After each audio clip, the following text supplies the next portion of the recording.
안녕하세요. 템북지기 김선입니다.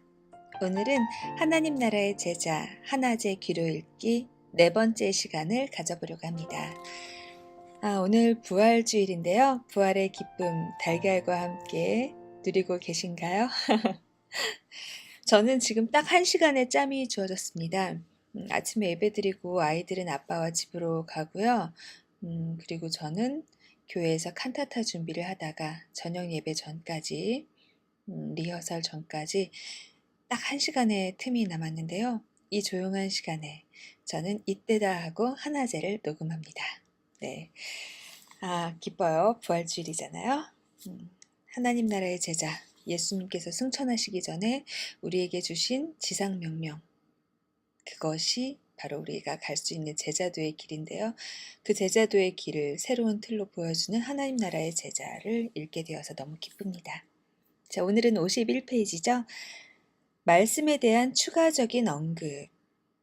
하나님께서는 그분의 나라에 속한 사람들로 하여금 삶의 모든 영역에서 말씀의 사람이 되도록 하신다. 그분은 우리가 광범위한 진리의 영역을 최종적으로 평가하는 오류 불가능한 지침으로 말씀을 사용하기 원하신다. 시편의 저자는 주의 빛 안에서 우리가 빛을 보리이다 라고 말했다. 그분은 우리의 지침이 되는 성경을 사용하여 모든 영역에서 그분의 진리를 배우기를 원하신다. 우리는 성경 속에 담긴 하나님의 말씀에 특별히 주목하여야 한다. 왜냐하면 성경은 그분의 기록된 말씀이고 우리는 삶 전체에서 하나님의 진리를 이해하기 위해 노력해야 하기 때문이다. 하나님의 일반 계시와 특별 계시는 이분법적으로 분리되지 않는다는 것을 기억해야 한다. 그러므로 우리는 기독교 교육을 다음과 같이 정의해야 한다. 기독교 교육은 하나님의 진리 위에 세워진 세계관을 전수하는 과정이다. 그것은 예수 그리스도와 그분의 말씀을 중심에 두는 하나님 나라의 접근 방법이다. 교육은 사람들이 그리스도를 통하여 하나님을 아는 지식과 믿음, 소망, 사랑이 자라고 성장하는 하나님께서 시작하시고 사람이 협력하는 과정이다. 노만 드용은 진정한 교육은 진리 안에 있는 교육이고 모든 진리는 하나님으로부터 나오는 것이기 때문에 교육이란 말에 기독교적이란 형용사를 사용하는 것은 불필요하다고 주장한다. 기독교적이지 않은 어떤 교육도 진정한 교육이 아니다. 교육은 종교적인 실천이지만 이 타락한 세상에서 모든 종교가 기독교적이지는 않다. 이것이 바로 하나님의 말씀을 모든 지식과 교육의 기초로 사용해야 할 이유이다. 바울이 로마서 12장 1절에서 2절에서 우리의 사고방식을 새롭게 함으로써 새로운 사람으로 변화를 받으라고 한 말을 떠올려 보라.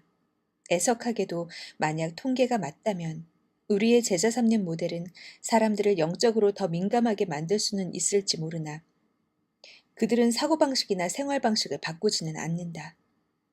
바나가 말한 10%, 자신이 가진 세계관을 인식하고 신앙을 고백하는 그리스도인의 숫자를 기억하라. 또한 제임스 앵겔스와 윌 노턴이 현대 기독교 공동체 이론과 실제에서 그리스도인이 된 이후에도 그들의 세계관이 전혀 변화되지 않은 기독교 개종자들이 있다는 주장도 기억하라. 전도는 영혼의 구원과 마음의 구원이라는 이중적 과업을 가지고 있다는 찰스 말릭의 주장에 덧붙여 모어랜드와 윌리엄 레인 크레이그 다음과 같은 의견을 진술한다. 우리의 교회는 불행하게도 그리스도인으로서 자신들의 마음을 낭비하는 사람들로 넘쳐나고 있다. 말릭이 관찰하였듯이 그들은 영적으로는 거듭났을지 몰라도 지성은 아직 회심하지 않았다. 그들은 여전히 불신자처럼 생각한다. 성경은 만물이 다 그로 말미암고 그를 위하여 창조되었다라고 말한다. 그러므로 그분은 만물의 으뜸이 되신다. 어떤 기관, 가정, 교회, 학교이든 형식적으로 그리고 비형식적으로 하나님의 진리를 공부하고 기독교 교육에 관여하는 것은 정당한 일이다. 그러나 개인들도 역시 이 일에 관여하여야 한다. 이것은 정당한 일이고 모든 만물이 그리스도의 영광을 위하여 회복되기 위해서 반드시 해야 할 일이다. 제자를 삼는 하나님 나라의 접근법은 우리의 삶을 포함한 모든 삶을 주님께로 향하도록 변혁하는 것을 목적으로 한다. 그것은 성화의 과정과 로마서 12장 1절에서 2절에서 바울이 쓴 전적인 변혁을 목적으로 한다. 즉 모든 영역에서 그리스도를 닮아가는 생활 양식을 의도적으로 전파한다. 마지막으로 우리는 마태복음 28장 19에서 20절의 대위임령에서 드러나는 전략적 핵심 요소를 주목할 필요가 있다. 부록 이를 보라. 이 유명한 구절에서 예수님은 제자 삼는 것과 세례를 연결하신다. 세례는 교회에 속한 두 가지 성례 중 하나이기 때문에 우리는 제자 삼는 것이 교회와 연결된다는 것을 믿는다. 내가 너희에게 분부한 모든 것을 가르쳐 지키게 하라는 말씀도 명백하게 교회와 연결되어 있다. 네, 이렇게 해서 오늘은 51쪽에서부터 54쪽까지 읽었습니다. 55쪽부터는요, 더 깊은 생각과 토론을 위한 주제들이 나와 있고요. 추천 도서가 나와 있고요. 네, 참고하시면 되겠습니다. 다음 짬 날 때는 59쪽부터 같이 보도록 하겠습니다. 오늘 너무 짧은데요. 그래서 제가 이 짧은 또 틈을 메우기 위해 얇지만 작고 강력한 책 한 권을 가지고 왔습니다. 책 겉표지는 우리 하나제와 비슷하게 한 톤으로 되어 있는 회색빛, 약간 청색이 들어간 회색빛이고 가운데 하얀 고양이 한 마리가 웅크리고 있어요. 고양이가 어디가 아픈가? 이렇게 좀 얼러주고 안아주고 싶은 그런 모습의 고양이 한 마리가 웅크리고 있는데요. 그 옆에 하얀색 책 제목이 적혀져 있는 아주 작은 소책자예요. 책의 제목은 깨진 마음, 글 최영환. 선한 교육에서 나왔고요. 이 책이 제 손에 어떻게 들어오게 됐냐. 어느 날 저희 김중훈 선생님께서 꼭 읽어보라면서 저에게 주고 가셨습니다. 김중훈 선생님 저의 남편이죠. 죄송해요. 소개를 안 하군요. 네, 남편이 주고 간 책인데 읽다가 눈물이 그냥 펑펑 나오고요. 이거 뭐 선생님들이 꼭 읽어야 되는 그런 책입니다. 뭐 선생님이 아니어도 인생이 힘드신가요? 삶이 어려우신가요? 이 책을 읽어보세요. 네, 최영한 목사님의 삶을 통해 우리가 우리의 삶을 다시 돌아보고 어떤 어려움도 주 앞에서 내어놓을 때 해결된다는 것을 그 간단한 진리지만 어려운 진리를 알 수 있습니다.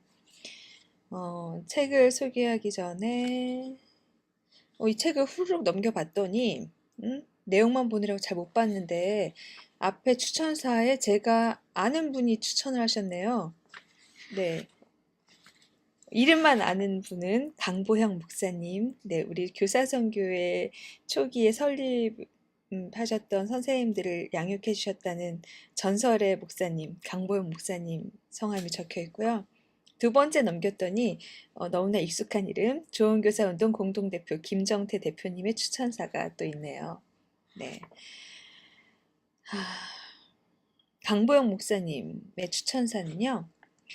오늘 이 시간에도 자기의 무거운 삶 때문에 가슴 아파하는 청소년들이 너무도 많습니다. 부모님 때문에, 형제 자매 때문에, 선생님 때문에, 친구 때문에, 돈 때문에, 성적 때문에, 이성 때문에 오늘도 상처로 얼룩진 청소년들이 울고 있습니다. 그런 청소년들에게 이 책은 참 많은 위로를 줄 것입니다.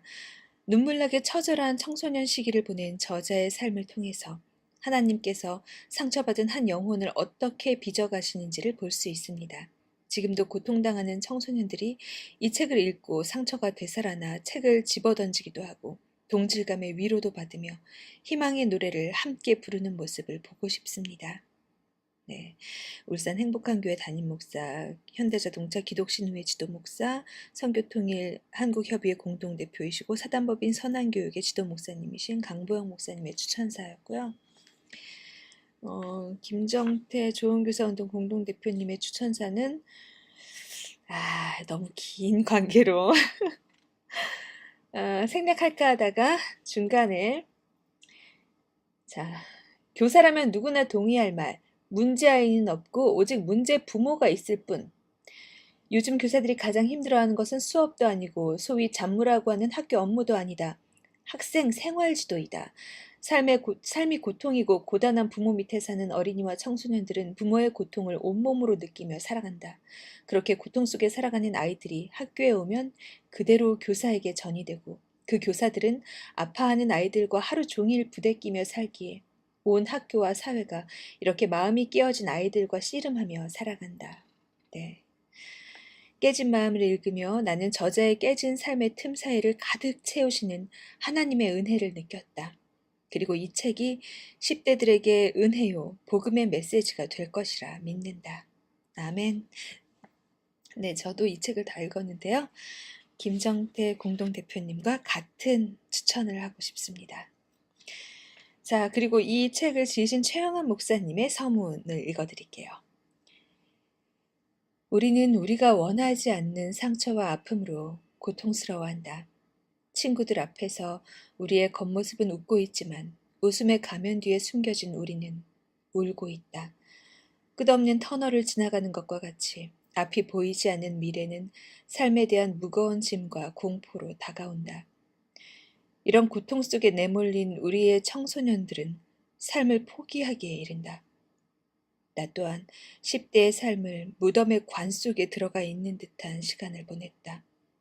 그래서 아파하고 울고 있는 청소년들의 마음을 보듬어 줄 수 있고 그들의 눈물을 이해할 수가 있다. 이 책은 자신의 의지로 선택하지 않은 상처와 고통으로 울고 있는 청소년들을 보듬어주고 안아주고 눈물을 닦아주기 위해 쓰게 되었다. 오늘도 상처와 고통이라는 감옥에 갇혀 혼자서 눈물을 흘리고 있을 친구들을 위해 기도한다. 그리고 그들이 빨리 마음의 감옥에서 자유케 되어지길 위해서 2018년 11월 30일 최영환 목사. 네, 2018년 11월에 인쇄가 되었네요. 네, 이 책 중에서 몇 페이지를 읽어드릴까요? 고난주간과 부활주일에 어울렸던 그 페이지 깨진 마음 65쪽을 읽어드려볼게요. 전봇대 아래에서 원망의 설움이 쏟아지고 며칠이 지난 밤이었다. 습관적으로 기도하고 잠을 자는데 환상과 같은 꿈을 꾸었다. 며칠 전 전봇대 아래의 내 모습이었다. 전봇대 아래 앉아있는 나는 울고 있었고 그 옆에 십자가에 달리신 예수님이 계셨다. 내 얼굴이 클로즈업 되면서 내 눈에 눈물이 뺨을 타고 땅에 떨어지는 그 순간 예수님의 손에 반쯤 박혀있던 큰 못이 쑥 하고 들어갔다. 예수님은 고통의 비명을 지르시고 너무나 아프셔서 숨을 헐떡이셨다. 또 나는 울고 있었고 내 눈에서 눈물이 뺨을 타고 흘러서 땅에 떨어지는 그 순간 예수님의 반대쪽 손에 반쯤 박혀있던 큰 못이 쑥 하고 들어갔다. 예수님은 악! 하고 큰 비명을 지르시고는 고개를 떨구셨다. 다시 또 내 눈에 눈물이 땅에 떨어질 때 이번에는 예수님의 발목에 반쯤 박혀있던 큰 못이 쑥 하고 들어갔다. 예수님은 악! 하고 큰 비명을 지르시고는 기절하셨다. 나는 예수님의 이런 모습이 이해가 되지 않아서 화난 목소리로 예수님께 따져 물었다. 예수님, 왜 그러세요? 왜 그러시냐고요? 왜 저같이 보잘것없는 놈 때문에 아파하세요? 왜요? 왜? 왜? 나는 뭔가 모르는 서글픔이 뱃속 끝에서부터 밀려오면서 다시 통곡하고 말았다. 예수님은 고통스러운 얼굴로 나를 향해서 말씀하신다. 영환아, 나는 너의 눈물과 함께 아파하고 있단다. 너의 아픔이 나의 아픔이고 너의 눈물이 나의 눈물이란다. 난 너의 눈물을 한 번도 무시해 본 적이 없단다. 이제부터는 내가 너의 아버지가 되어줄게. 내가 안아주고 사랑해줄게. 내가 너의 아빠란다. 지금껏 나를 지탱하고 있었던 분노의 근육들이 풀어지는 느낌이었다. 육체의 모든 힘이 빠지고 실신하듯 쓰러져 울고 있는 나를 발견하게 되었을 땐 내가 알고 있던 나의 모습이 아니었다. 나는 밝게 빛나고 있었다. 진짜 빛이 내게서 방출되고 있었던 것은 아니다. 마음이 나를 빛나는 존재로 우러러보고 있었다. 나는 더 이상 못생긴 놈도, 가난한 놈도, 버려진 놈도, 없어져야 할 놈도 아니었다. 나는 하나님 아버지의 자녀였다. 예수님은 나의 눈물에 반응하시고 나의 고통을 함께 아파하시는 나는 그런 존재가 되었다. 네, 깨진 마음 일부분을 읽어드렸습니다. 자, 여러분, 깨진 마음 아주 작은 소책자인데요. 작지만 넘겨보면 예수님의 사랑과 깨진 틈 사이를 메꿔주시는 주님의 은혜를 느끼실 수 있습니다. 값 9,000원이네요. 지금부터 네이버에 검색 들어가 주세요. 깨진 마음. 네, 오늘은 하나님 나라의 제자 네 번째 시간 귀로 읽기 시간이었고요. 그리고 깨진 마음 한 권도 소개해 드렸습니다. 자, 부활주일이 이제 반 남았는데요. 다들 저녁 예배에 가시나요? 교회에서 칸타타들 많이 하시죠? 큰 은혜 받으시고요. 부활의 기쁨을 온 세상에 나누는 그런 크리스찬이 됩시다. 네. 승리하세요.